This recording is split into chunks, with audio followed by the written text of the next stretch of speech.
Hello, welcome to my channel. I'm TFL Wilderness and it's small stuff review time again. That series where I review figures that in my opinion are too small or too gimmicky to warrant a full-blown review. And I like to keep these small stuff reviews short, you know, probably anything from 5 to 6 minutes. So without that said, let's get on with the review.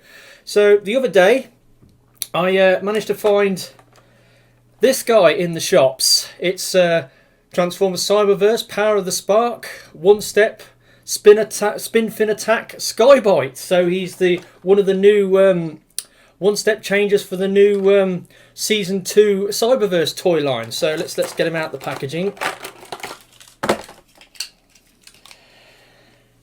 Now, here he is in his shark mode, and you know, I'm an adult collector, a pretty serious adult collector, as you can see behind me. Why would I go and buy a shoddy little Cyberverse toy like this? Well, actually, I like to collect, you know, I like to collect Sky-Byte figures. So yeah, I have a bit of a thing for Sky-Byte, and I do what I refer to as character mold set collecting, where I like to collect all the different mold variants of a said character, and Sky-Byte is one such character. I now have all the 5 of the official Sky-Byte molds and the third party one, which is up in the loft. I can't be bothered to get it out, and this is the latest acquisition.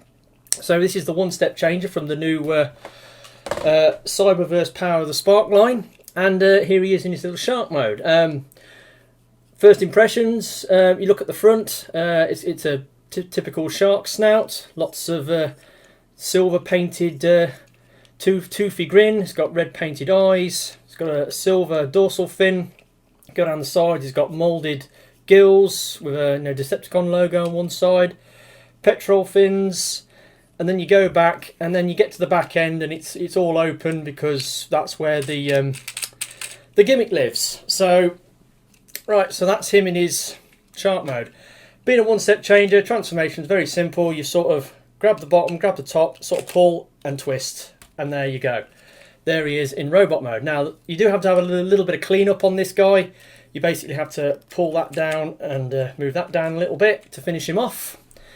And there he is in his mode. Now, obviously, I recently picked up the Spark Armor Sky-Byte, which is the other Cyberverse Sky-Byte they've done. And as you can see, he's a little bit bigger than that guy. My usual size comparison that I use in my videos is Combiner Wars Megatron. So it's a leader class figure. So he's a little bit smaller than a deluxe, I suppose. There's a deluxe size figure. So you can see he's about scout sized. Look at him.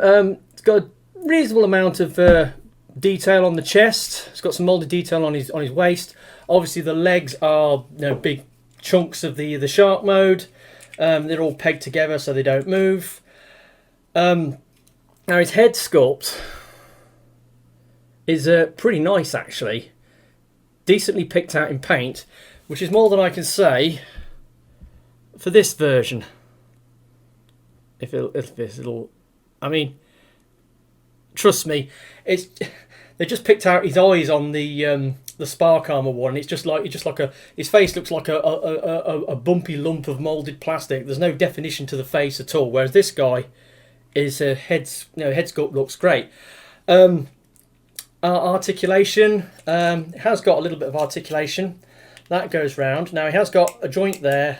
That goes round. He's also got a rotation joint there and a hinge joint there. So he's got a decent amount of articulation on his shark head arm, so you can get him into some reasonable poses. The other arm just goes around, and then it's got this spin fin attack thing, which if you look, you can see they're counter rotating. Now, because the mechanism's got quite a bit of play in it, there's a screw in the middle you can adjust to make it, you know, spin freely, or, you know, but then it doesn't, the mechanism doesn't work properly and they don't counter rotate correctly, and then you can tighten it up so it engages properly, and then then it won't spin round. So you've got to mess around with that. So yeah, there he is. He's an okay figure for a one-step changer. Not massively flush with molded detail, but then again, this is the Cyberverse line. It is for, you know, for sort of younger kids.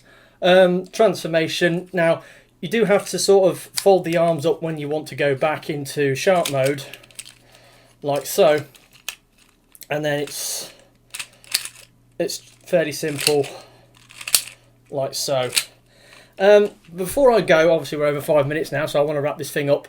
I have noticed that because of the joints he's got on the arm that's on the head sculpt, you can actually, you know, you can get some decent amount of, you know, sharp motion on the head. You know, you can have it looking to the side or the other side, you know. You can have it looking up, have it looking down, or you can even go make a shark giraffe if you want. You know, it's got some joints, so you can, in shark mode, you can, you know, give it some motion on the head in shark mode, which is quite interesting. Yeah, so these toys are available in Entertainer in the UK. I picked mine up at the local Entertainer. They're doing them for 11 quid. They've also got the Shockwave figure, the Shockwave one-step changer that turns into like a purple Cybertronian frog in his alt mode. I was tempted to get him, but I wanted to get Sky-Byte because it's Sky-Byte, man, it's Sky-Byte. So that's all I've got to say about this. The reason I'm doing this review, because normally I just review these Korean things, I decided to review this guy because I did a quick check on YouTube and it looked as though no one else has reviewed this yet, so I've got a sniff at a world first review, but that's the reason why I'm doing this guy. So yeah, Cyberverse one-step Sky-Byte. He's alright, he's not too bad. Fairly simplistic toy, not much going on with it, but you know, what do you expect? It's a Cyberverse one-step toy. Anyway, that's been my review. Hope you've enjoyed it. I've been 2 Wilderness. Goodbye.